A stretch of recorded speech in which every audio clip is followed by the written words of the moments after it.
আচ্ছা দাদি, সবাই বলে যে ওই পাড়ের পরিত্যক্ত পুকুরে জলদৈত্য আছে। এটা কি সত্যি? হ্যাঁ রে রিমা, এটা সত্যি। এখনকার মানুষ ওইসব কথা বলে বাচ্চাদের ভয় দেখায়, কিন্তু আমার এখনো মনে আছে সেই ভয়ঙ্কর রাতের কথা। তাই নাকি দাদি? কি হয়েছিল সেই রাতে? বলো না প্লিজ। এইসব কথা শুনলে তো তোদের রাতে আর ঘুম হবে না। মা, আপনি ওষুধ খেয়েছেন? হ্যাঁ গো বৌমা, ওষুধ খেয়েছি। তুমিও বসো এখানে। না মা, আমার হাতে এখন অনেক কাজ, আপনি ওদের গল্প শোনান। বৌমা, এটা কোনো গল্প না, আমার নিজের জীবনে ঘটা এক ভয়ঙ্কর ঘটনা।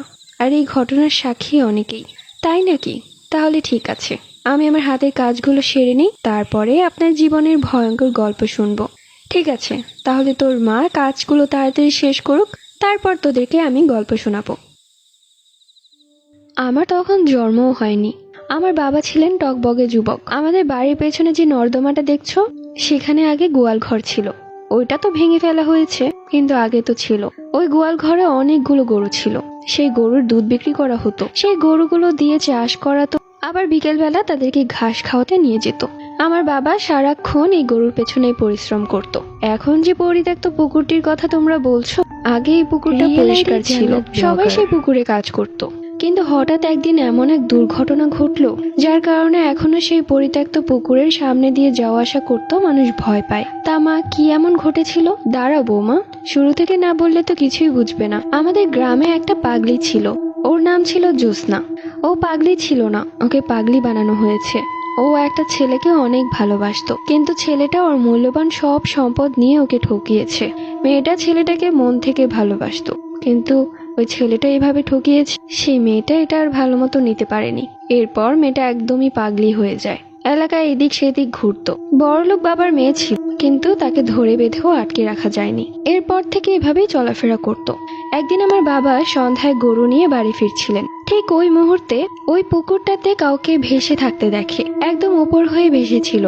আমার বাবা বুঝতে পারে না, যেহেতু সন্ধ্যা হয়ে গিয়েছিল। তারপরেও আমার বাবা গরুগুলোকে একটা গাছের সাথে বেঁধে সিঁড়ি দিয়ে পুকুরে নামে, এটা দেখতে যে সে কে।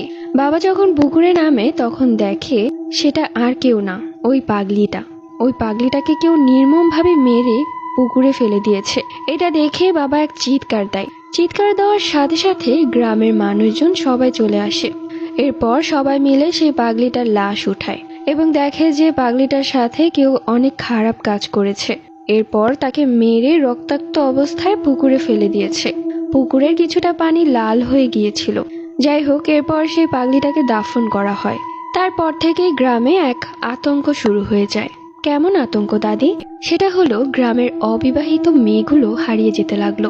যেদিন হারিয়ে যেত তার 3 দিন পর সেই পুকুরে তাদের লাশ পাওয়া যেত, তাও খুব খারাপ অবস্থায়, যেন তাদের সাথে কেউ নোংরা কাজ করেছে এবং তাদেরকে নির্মম ভাবে হত্যা করে সেই পুকুরে ফেলে রেখেছে। প্রথম প্রথম গ্রামের মানুষরা ভেবেছিল যে এটা হয়তো সেই মেয়ের প্রেমিক করেছে, কিন্তু আস্তে আস্তে এক এক করে অনেক মেয়ে এভাবে হারিয়ে যেত। আর হারিয়ে যাওয়ার 3 দিন পর সেই পুকুরে লাশ পাওয়া যেত, খুব খারাপ অবস্থায়। এরপর গ্রামে পুলিশ আসে, তারা অনেক তদন্ত করে, কিন্তু কিছুই পায় না। আমার বাবার তখন বিয়ের বয়স হয়ে গেছে, তাই আমার দাদা দাদি ঠিক করলেন যে বাবাকে বিয়ে করাবে। এরপর বাবার জন্য মেয়ে দেখতে শুরু করে। এই গ্রামের 2 গ্রাম পরে বাবার জন্য এক মেয়ে দেখা হয়। মেয়েটা খুব সুন্দরী ছিল, বাবারও তাকে দেখে পছন্দ হয়ে যায়। বাবা তাকে বিয়ে করেই বাড়িতে নিয়ে আসে। ভালোই যাচ্ছিল দিনকাল। আমার দাদি বাবার স্ত্রীকে একদম নিষেধ করে দেয় সেই পুকুরের আশেপাশেও যাতে না যায়। বাবার প্রথম স্ত্রী ছিলেন একদম চঞ্চল স্বভাবের, তিনি কারো কথাই শুনতেন না। আমাদের এই বাড়ির গেট থেকে বের হলে একটা বড় তেঁতুল গাছ ছিল, সেখানকার কতগুলো তেঁতুল পেড়ে গুঁড়ো মরিচ লবণ দিয়ে সেই পুকুর ঘাটে বসে বাবার প্রথম স্ত্রী খাচ্ছিলেন, আর মনে মনে ভাবছিলেন যে এই পুকুরে কি এমন আছে যে সবাই ভয় পায়। আমিও এখানে বসে আছি, কেউ চাইলে আমাকে নিয়ে যেতে পারে। এরপর থেকে বাবার প্রথম স্ত্রীকে আর খুঁজে পাওয়া যাচ্ছিল না। পুকুর ঘাটে তেঁতুল আর গোলমরিচ লবণ পাওয়া গিয়েছিল। আমার দাদা দাদি প্রায় অনেক খুঁজেছে তাকে। তার 3 দিন পর সেই পুকুরে আমার বাবার প্রথম স্ত্রীর লাশ ভেসে ওঠে। তার অবস্থাও আগের লাশগুলোর মতোই ছিল, তার সাথেও নোংরা কাজ করা হয়েছে এবং তাকে নির্মম ভাবে হত্যা করা হয়েছে। আমার দাদা দাদি খুব ভেঙে পড়ে, সাথে আমার বাবাও। আমার বাবা তার প্রথম স্ত্রীকে অনেক ভালোবাসতেন। যাই হোক, এরপর লাশ উঠিয়ে দাফন করা হয়। আমার বাবাকে দাদা দাদি ঠিক করলেন যে আবার বিয়ে করাবেন, তবে এবার একটু সতর্ক থাকতে হবে। সবাই ইতিমধ্যে জেনে গেছিলেন যে ওই পুকুরে কোনো সমস্যা আছে। তো যাই হোক, আমার মায়ের সাথে আমার বাবার বিয়ে হয়। তেমন একটা আয়োজন করেনি, ঘটা করে বিয়ে হয়। আমার মা ছিলেন খুব চুপচাপ স্বভাবের এবং তিনি ছিলেন শাশুড়ি ভক্ত। শাশুড়ি মা যে কথা বলতেন তিনি তা অক্ষরে অক্ষরে পালন করতেন। আমার দাদি কড়া নিষেধ করে দিলেন সেই পুকুর পাড়ের আশেপাশেও যাতে না যায়। আমার মাও সেই পুকুর থেকে 10 হাত দূরে থাকতেন, কখনো সেই পুকুরে যেতেন না। এমনি দেখতে দেখতে 1 বছর কেটে যায়। এরপর আমার আগমন হয়। আমি আমার বাবার দ্বিতীয় স্ত্রীর মেয়ে। আমার দাদি আমার মাকে সবসময় চোখে চোখে রাখতেন। কবিরাজ থেকে তাবিজ কবচ সব সময় পরিয়ে রাখতেন। এমনকি আমার সাথেও অনেক তাবিজ কবচ ছিল। আমার যখন 2 মাস বয়স তখন গ্রামে আরেকটি ঘটনা ঘটে। ইতিমধ্যে পুকুরে এত এত লাশ পাওয়া গিয়েছে যে সবাই সেই পুকুর থেকে দূরে থাকতো। ভুলেও সেই পুকুর পাড়ে কেউ যেত না। অনেকেই চেষ্টা করেছিল সেই পুকুরটা ভরাট করতে, কিন্তু পারেনি। যে সেই পুকুর ভরাট করতে চেয়েছিল সেই নাকি রাতে খুব ভয়ঙ্কর স্বপ্ন দেখেছিল। যদি কেউ ওই পুকুর ভরাট করতে চায় তাহলে তার বড় ক্ষতি হবে। এই ভয়ে কেউ আর সেই পুকুর ভরাট করার চেষ্টা করেনি।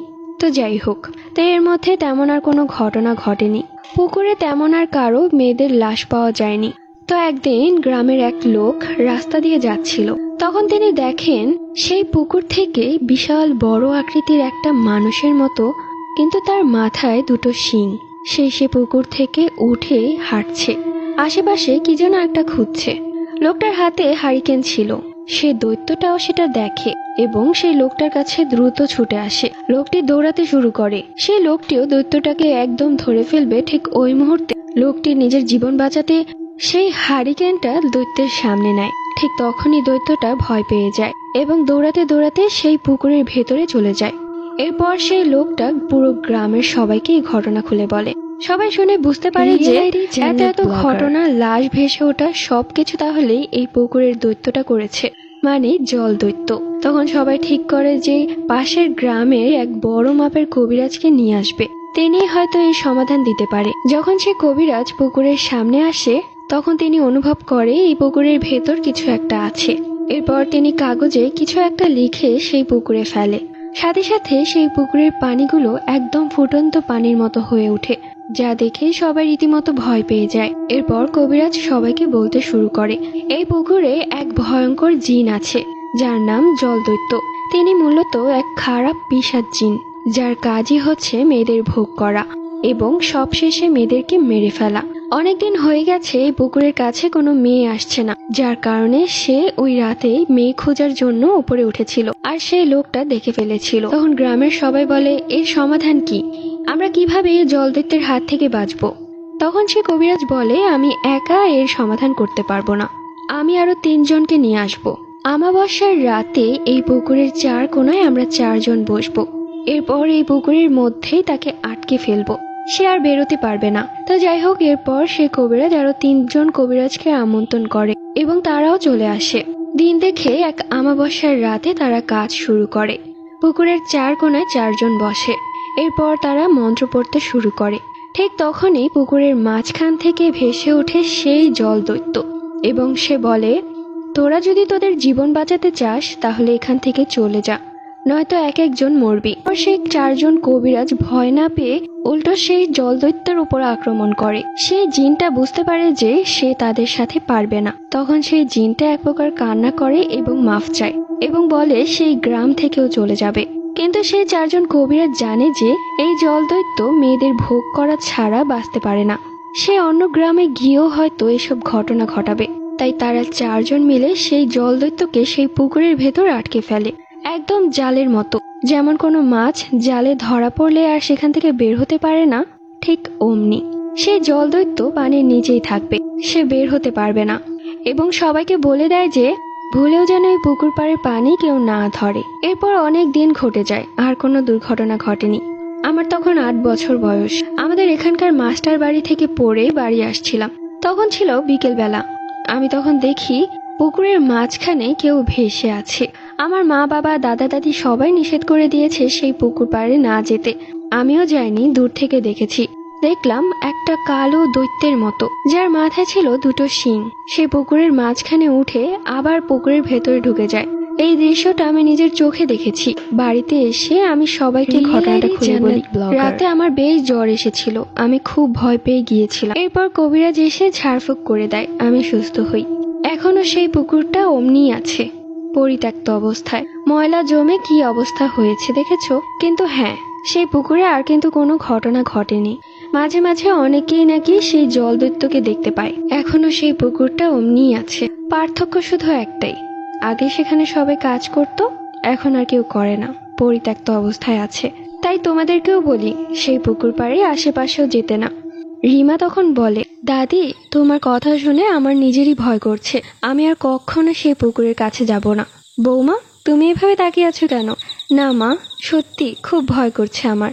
আমিও শুনেছিলাম সেই পুকুরে নাকি জলদৈত্য আছে, কিন্তু আজকের পুরো ঘটনাটা আপনার মুখে শুনলাম। সত্যি মা, রিমার কথা কি বলবো, আমার নিজেরই খুব ভয় করছে। এখন আর ভয় পেয়ে কি হবে বলো বৌমা? সেই পুকুর থেকে আর জলদৈত্য বের হতে পারবে না, সে ওখানে বন্দী অবস্থায় আছে, তাই আমাদের ভয় নেই। তবে এটা যে ওই পুকুরের আশেপাশেও না যাওয়াটাই ভালো। অনেক গল্প করেছি, অনেক রাতও হয়ে গেছে, এবার যাও তো সবাই সবার মতো ঘুমিয়ে পড়ো। আজকের রাতটা কেটে গেলে কাল এক নতুন সকাল হবে। এবং এখানেই এই জলদৈত্য গল্পটি শেষ। তো তোমাদের কাছে জলদৈত্য গল্পটা কেমন লেগেছে অবশ্যই কমেন্ট করে জানিয়ে দিও। আর হ্যাঁ, এরকম যদি গল্প শুনতে চাও অবশ্যই আমার ইউটিউব চ্যানেল সাবস্ক্রাইব করে রেখো। যদি গল্পটি ফেসবুক থেকে দেখে থাকো অবশ্যই ফেসবুক পেজটা ফলো দিয়ে রেখো, আর টিকটক থেকে দেখে থাকলেও ফলো দিয়ে রেখো, আর লাইক দিতেও ভুলো না। দেখা হচ্ছে পরবর্তী কোনো গল্পে। আল্লাহ হাফেজ।